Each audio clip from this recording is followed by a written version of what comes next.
এই যে আপনি তো নিজে কিস করতেছেন আমরা দেখতেছি।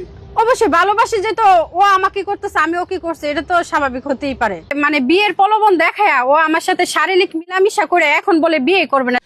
বিয়ের মিথ্যা আশ্বাস দিয়ে শারীরিক সম্পর্ক, অর্থ আত্মসাৎ এবং পরবর্তীতে মামলার জেরে ভুক্তভোগী নারীকে পিটিয়ে জখম করার অভিযোগ উঠেছে ময়মনসিংহ ফুলবাড়িয়ার এক এনজিও কর্মীর বিরুদ্ধে।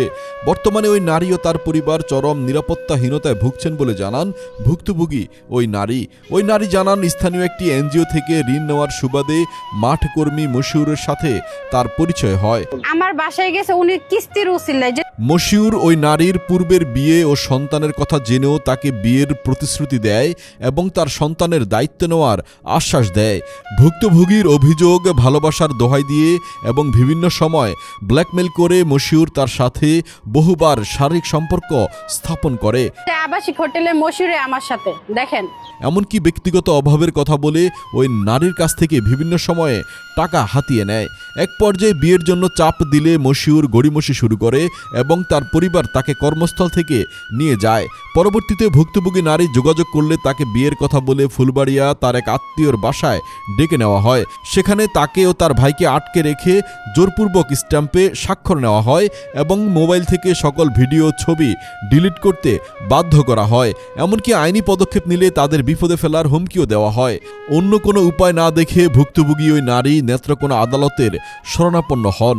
বিজ্ঞ ম্যাজিস্ট্রেট ভিডিও ফুটেজ ও অন্যান্য প্রমাণাদি পর্যালোচনা করে মামলাটি আমলে নেন। উক্ত মামলায় অভিযুক্ত মশিউর ৩ মাস জেল খাটার পর সম্প্রতি জামিনে মুক্ত হয়।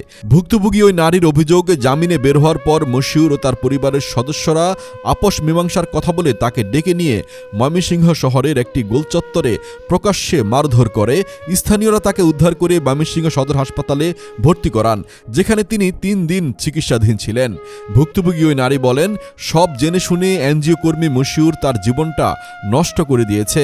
এখন জামিনে বের হয়ে সে ও তার পরিবার ভুক্তভোগী নারীকে প্রাণনাশের হুমকি দিচ্ছে। এই ঘটনায় ওই নারী প্রশাসনের কাছে তার ও সন্তানের নিরাপত্তা এবং এই অন্যায়ের দৃষ্টান্তমূলক বিচার দাবি করেন। সে আমার জীবনটারে ধ্বংস করে দিচ্ছে। আজকে আমি সমাজে কোথাও মুখ দেখাইতে নাই। আমি চাই আমার মতো এরকম প্রলোভনে যেন কোনো মেয়ে যেন না পড়ে। এই যে আপনি তো নিজে কিস করতেছেন আমরা দেখতেছি। অবশ্যই ভালোবাসি যে, তো ও আমাকে করতেছে আমি ওকে করছি, এটা তো স্বাভাবিক হতেই পারে।